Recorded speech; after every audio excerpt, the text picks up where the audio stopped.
Eh, Bien, hermanos, que Dios me los bendiga. Qué bueno que podemos encontrarnos nuevamente en este espacio.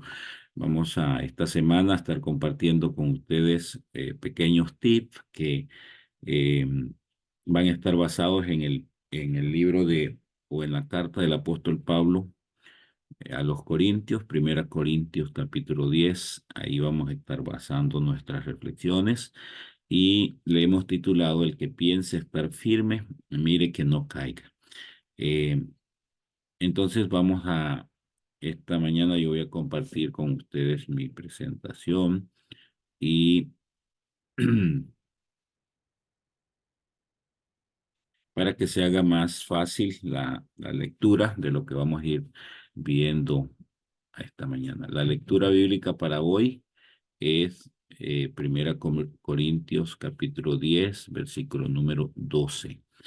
Y allí la palabra del Señor dice, Primera Corintios capítulo 10 versículo 12, dice, así el que piensa estar firme, mire que no caiga. Eh, Caerse es una posibilidad en el mundo normal. Las estadísticas dicen, hay un libro que escribió el doctor Ben Carson, donde habla acerca de las posibilidades que nosotros tenemos de sufrir accidentes.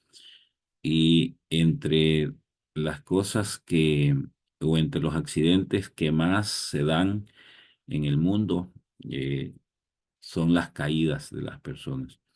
Y una de ellas que es muy común en los adultos mayores, es las caídas en los baños, en los servicios.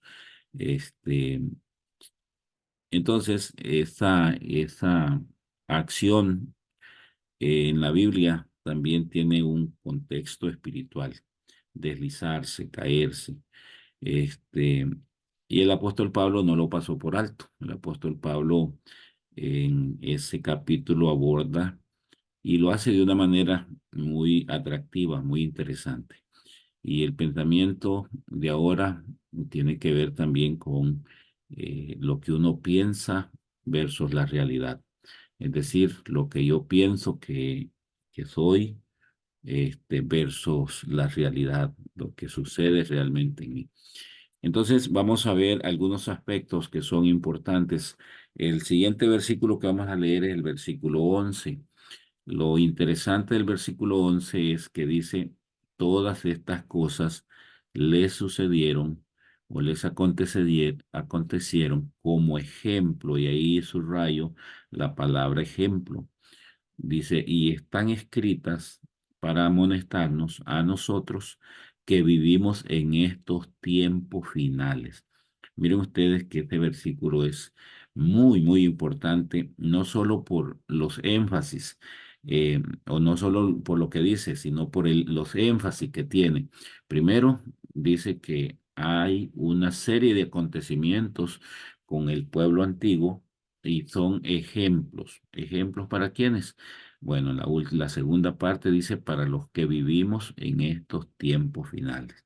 Es decir, apreciados hermanos, la palabra de Dios tiene ciertos momentos históricos en la vida de ciertos personajes o del mismo pueblo de Dios que eh, han sucedido y que quedaron escritos en la Biblia y que nosotros no podemos dejar pasarlos por alto. Es decir, nosotros tenemos que prestarles atención porque alguna enseñanza hay en ellos para nosotros. Así que la idea principal de esta semana está basada en esto: los ejemplos eh, de lo que ha sucedido en el pasado y que pueden servirnos a nosotros si les prestamos atención. Esta mañana, en los 10 o 15 minutos que se nos da, vamos a revisar si esos ejemplos del pueblo de Israel, del pueblo del pasado, fueron buenos o fueron malos. Es decir, si las enseñanzas que nosotros podemos extraer son positivas o negativas en el sentido de lo que ellos hicieron.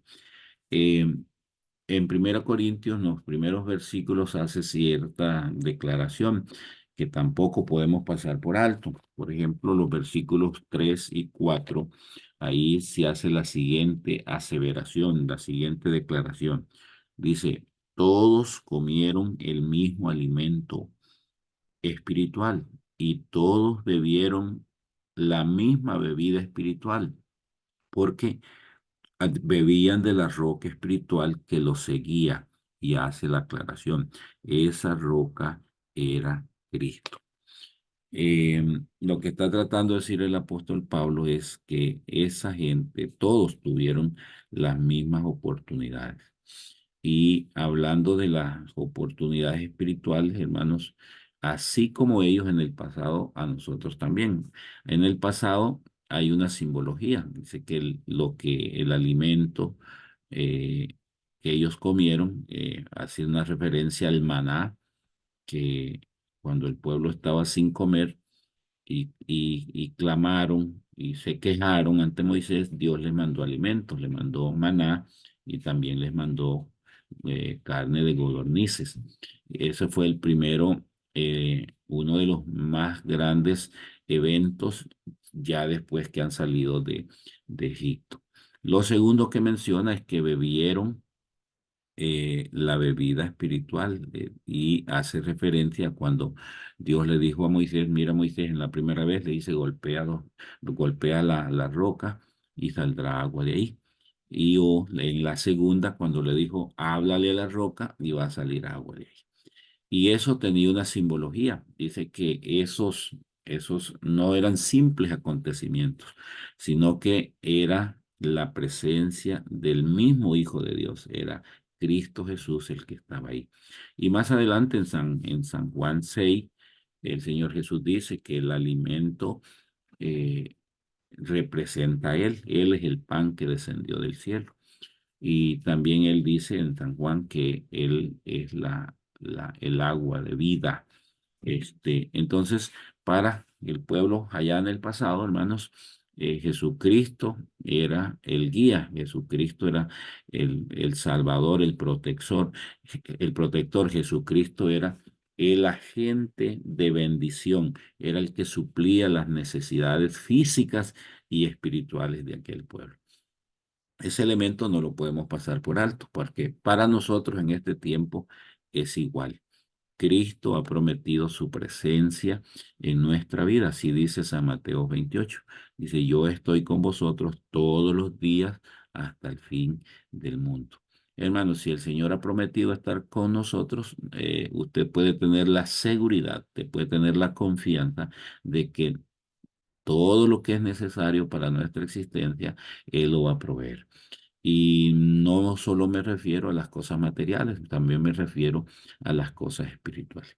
Así que en esta primera parte, en la parte introductoria, el apóstol Pablo hace referencia a eso, a cómo el Dios de bondad, de misericordia, suplió, proveyó para ellos de acuerdo a sus necesidades. En aquel momento, por lo menos estas dos cositas que hace mención aquí, tenía que ver con el alimento físico y con la bebida,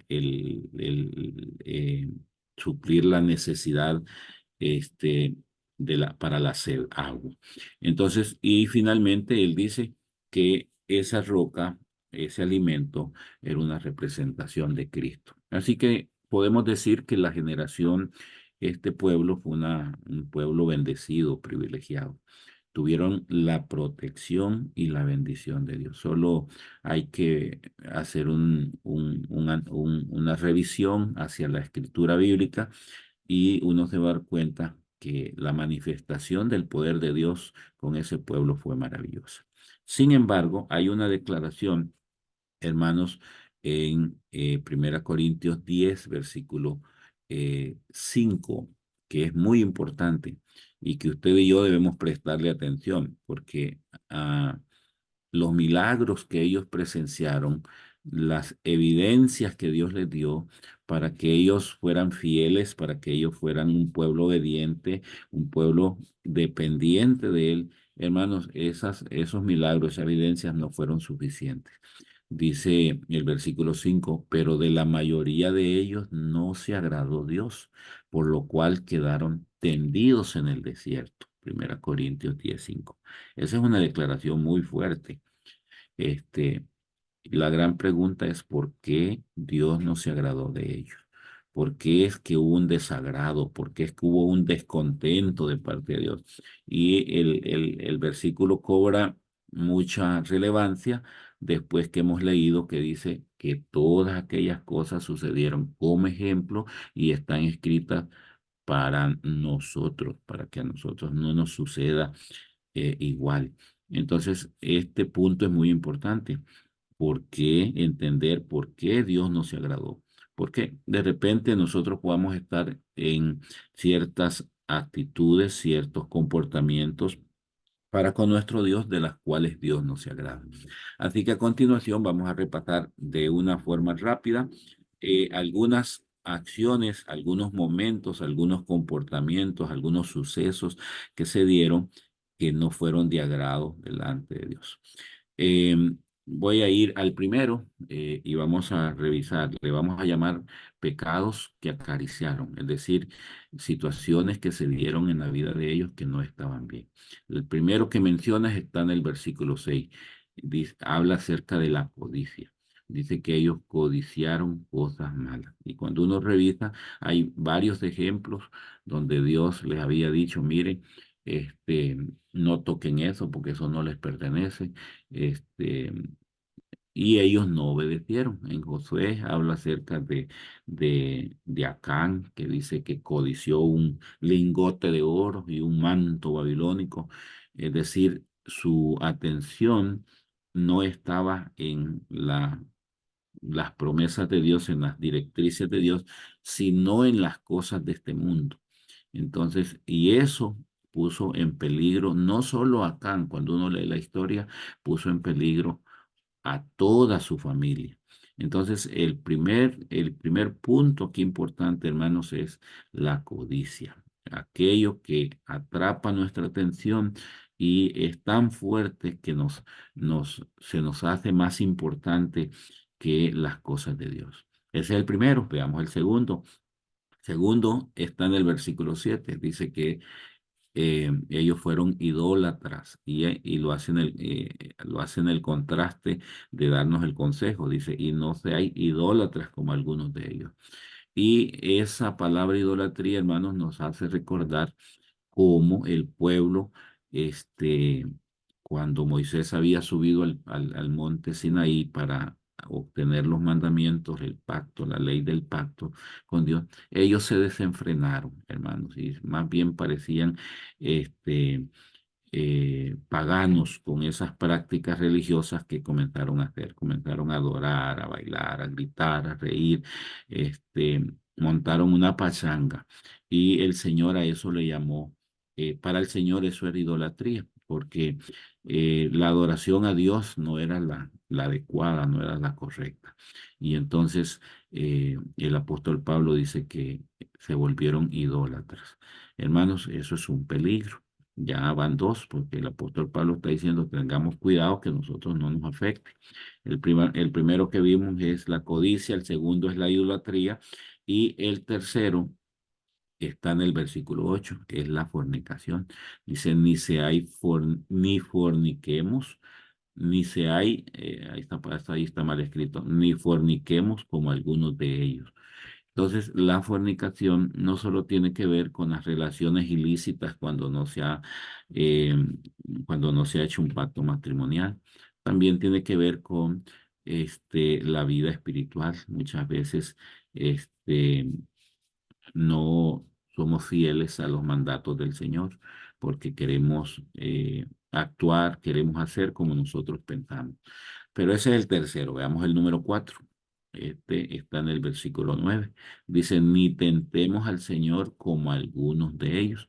Es bien interesante la referencia que hace el Salmo 78 en los versículos del 13 al 28, cuando dice que una y otra vez tentaban al Señor, una y otra vez. Es decir, la tendencia era a rebajar la santidad, lo sagrado de las cosas de Dios. Y entonces esa actitud los llevaba a, a tentar al Señor allá en el desierto. La siguiente está en el versículo 10, dice, ni murmuréis como algunos de ellos. la murmuración. En Éxodo 16 dice que murmuraban contra el liderazgo de Moisés, se quejaban porque no había comida, se quejaban porque no había agua, una actitud fea, en realidad era terrible. Y el apóstol Pablo entonces dice, tengamos cuidado, porque no vaya a ser que nosotros también no estemos contentos como Dios nos tiene. Siempre nos estamos quejando, siempre estamos murmurando, murmuramos de todo, nos quejamos de todo, y a veces lo que menos hacemos es depender del Señor Jesucristo, como dijimos al principio, que es el que nos acompaña. Bueno, en conclusión de esta primera reflexión de esta mañana, debemos tomar en cuenta los ejemplos que hay en la Biblia. No repitamos los errores del pasado. Debemos tener cuidado con la trampa de la codicia, la trampa de la idolatría, la trampa de la fornicación, la trampa de la presunción, la trampa de la murmuración. Hermanos, en la historia bíblica han sucedido muchas cosas que Dios las ha dejado para que nosotros les prestemos atención, porque si no, esas cosas pueden dejarnos fuera del reino de los cielos. Para concluir esta mañana, el primer tema, vamos a ir desarrollándolo durante la semana, pero quisiera decirles, quisiera volver al versículo con el que iniciamos, que es el versículo 3 y 4. eh, y ahí dice, todos comieron el mismo alimento espiritual porque bebían de la misma roca espiritual que los seguía, y esa roca era Cristo. Quiero cerrar diciendo, hermanos, que nosotros también tenemos el privilegio de comer el mismo alimento y de beber de la misma bebida y de tener a nuestro lado la presencia del Señor Jesucristo. Entonces, aprovechemos esa bendición. ¿Qué bendición? Mire, todos los días alimentémonos de la palabra del Señor. Todos los días saque un tiempito para leer la palabra. Todos los días beba de la fuente. A veces bebemos de otras fuentes, pero Dios quiere fortalecer nuestra fe. Mientras nosotros crezcamos espiritualmente, hermanos, mientras nosotros fortalezcamos esos vínculos espirituales, las trampas del enemigo, hermanos, no van a hallar cabida.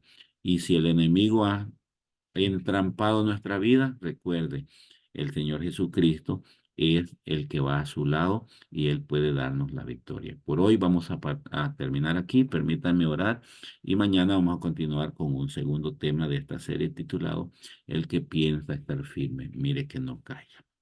Querido Dios y Padre, esta mañana te damos gracias porque en tu palabra usted ha dejado consejos. No solo ha dejado consejos, también ha dejado ejemplos de acontecimientos en el pasado con su pueblo. Algunos de ellos, Señor, negativos, otros positivos, pero quedaron escritos para que nosotros reflexionemos, para que nosotros tomemos la determinación de andar en tus caminos. La clave está en comer el alimento espiritual siempre. La clave está en beber de la fuente de vida que es Cristo Jesús. Esa es la clave. De ahí, Señor, hemos estudiado esta mañana que hay muchas trampas. El enemigo quiere entramparnos, quiere enredarnos, quiere que nosotros quedemos fuera de la gracia, fuera del reino, así como aquel pueblo que por esas malas decisiones dicen Dios no se agradó, quedaron fuera. Pero nosotros, Señor, queremos agradarte.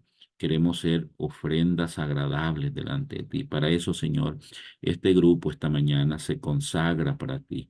Por eso este grupo esta mañana, Señor, nos entregamos nuestros intereses, nuestras intenciones, nuestros pensamientos, nuestras actitudes a ti, Señor, para que tú las santifiques, para que tú, Señor, hagas misericordia con nosotros y hagas de nosotros vidas que honren y glorifiquen tu nombre. Pongo en tus manos mis hermanos y sus necesidades, sus peticiones. Señor, todo aquello que es necesario para la vida, Señor, yo sé que tú puedes suplirlo, como dice tu palabra, porque tenemos las mismas condiciones que el pueblo en el pasado tenía. Tenemos la presencia de Jesucristo a nuestro lado. Gracias por escucharnos. En el nombre de Jesús. Amén. Que Dios me los bendiga, hermanos. Un feliz día.